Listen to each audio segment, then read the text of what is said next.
Comedian Kapil Sharma का एक नया गाना रिलीज हुआ है जिसको उसने हिनहिनाते हुए गाया है। आज मैं इसी का रिव्यू करूंगा, लेकिन अगर आपने अब तक मेरा चैनल सब्सक्राइब नहीं किया तो कर लो, और घंटी नहीं दबाई तो जरूर दबा दो। भाई साहब, आप घंटी नहीं दबाओगे तो आपको नोटिफिकेशन नहीं मिलेगा जब मैं नया वीडियो डालूंगा, बात को समझो। और भाई साहब, आपको कसम है, इस वीडियो को लाइक करना बिल्कुल मत भूलना, कतई जरूरी है इसको लाइक करना। भाई साहब, आप सभी जानते हैं कि कपिल शर्मा एक कॉमेडियन है, यानी कि एक जोकर है, लेकिन प्रॉब्लम यह है कि उसको कॉमेडियन और जोकर कहलवाना अच्छा नहीं लगता, तो वो हीरो बनना चाहता है या सिंगर बनना चाहता है। इसीलिए कभी फिल्म करता है हीरो बनकर, वो फ्लॉप हो जाती है। अब सिंगर बनने की इच्छा में उसने एक गाना निकाला है जिसमें गुरु रंधावा को भी लिया है और खुद पर ही शूट किया है। और जैसे कपिल शर्मा इस गाने में गधे की तरह हिनहिनाकर गा रहा है, वो सुनकर मुझे हंसी आ गई, और साथ ही गधे की तरह चल भी रहा है, वो देखकर भी कसम से हंसी आ गई। भाई मैं क्या बोलूं यार। इस गाने का रिव्यू करने से पहले इसके शो के बारे में भी जान लेते हैं। इसका शो एक नंबर का पनौती शो है। जो फिल्म भी इसके शो पर आती है प्रमोशन के लिए, भाई साहब, उस फिल्म का सुपर डुपर डिजास्टर होना तय हो जाता है, गारंटी हो जाता है। फिल्म सेल्फी और शहजादा दोनों का ही इसके शो पर प्रमोशन हो चुका है। ऊपर वाला रहम करे, ऊपर वाला ही बचाए तो बस बचाए अब तो।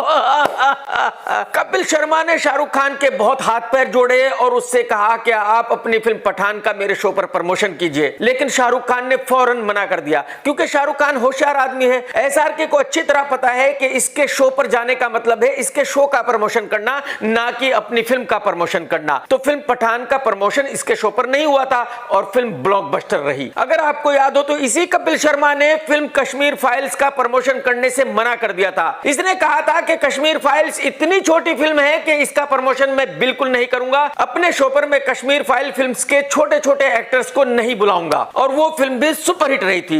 तो पठान और कश्मीर फाइल्स दोनों फिल्में इस बात का सबूत है कि इसके शो पर किसी फिल्म के प्रमोशन होने से कोई फर्क नहीं पड़ता। इसके शो पर किसी फिल्म का प्रमोशन होने से वो फिल्म हिट नहीं होती, हाँ फ्लॉप जरूर हो जाती है। और ये तो आप सभी लोग जानते हैं कि इतने गंदे गंदे जोक्स मारता है कि उन पर कोई भी नहीं हंसता। जो बेचारे लोग इसके शो में आते हैं उन्हीं की बेइज्जती करके लोगों को हंसाने की कोशिश करता है। इतना घटिया शो है इसका। लेकिन मुझे एक बात समझ में नहीं आती कि जो एक्ट्रेस इसके शो पर आती है, जब ये उनके साथ फ्लर्ट करता है तो वो इसके मुंह पर इसको गालियां क्यों नहीं देती। इससे वो लड़कियां ये क्यों नहीं कहती कि भाई साहब पहले अपनी शक्ल शीशे में देख ले, उसके बाद फ्लर्ट करना, बहुत ही गंदी शक्ल है तेरी।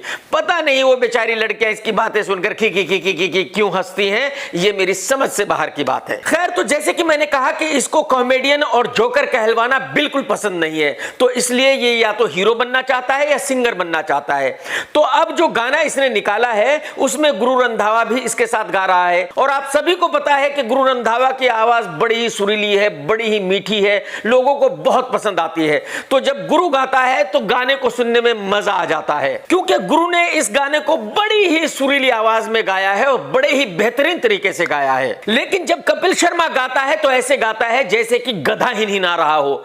मतलब जहां इन्होंने शूट किया होगा, भाई साहब, अगर वहां कपिल शर्मा ने गा दिया होगा तो आप यकीन करें उस एरिया के कुत्ते बिल्ली पंछी भी इसकी आवाज सुनकर भाग गए होंगे। गाने के बोल कुछ ऐसे हैं, एक बारी नहीं बार बार लबेदा, एक बारी नहीं बार बार लबेदा। ये कपिल शर्मा की गायकी है। ओ भाई साहब, माफ कर दो भाई साहब, माफ कर दो। अरे भाई, तू अपना कॉमेडी शो ही कर ले, क्या जरूरत पड़ी है तुझे सिंगर बनने की, तू मुझे बता। जब तुझे पता है कि तू गधे की तरह हिनहिनाता है तो क्यों अपने आप को जबरदस्ती सिंगर साबित करने की कोशिश कर रहा है। भाई साहब, माफ कर दे पब्लिक को यार। लेकिन गाना जहां शूट किया गया है वो लोकेशन बढ़िया है और गाने को बहुत अच्छे तरीके से शूट किया गया है। और जब गुरु रंधावा आता है तो गाने को देखने में मजा आता है, गुरु रंधावा को सुनने में मजा आता है। लेकिन फिर ये गधे की तरह हिनहिनाते हुए बीच में आ जाता है, फिर मजा किरकिरा कर देता है। और इस जबरदस्ती के सिंगर कपिल शर्मा की वजह से ये गुरु का नाम भी खराब हो जाएगा, ये गाना फ्लॉप हो जाएगा। दोस्तों, आप भी इस गाने को देखना और नीचे कमेंट्स करके बताना कि जो बात मैंने कही है वो सही कही है या नहीं कही है। टेक केयर दोस्तों, जय हिंद, वंदे मातरम। सत्यमेव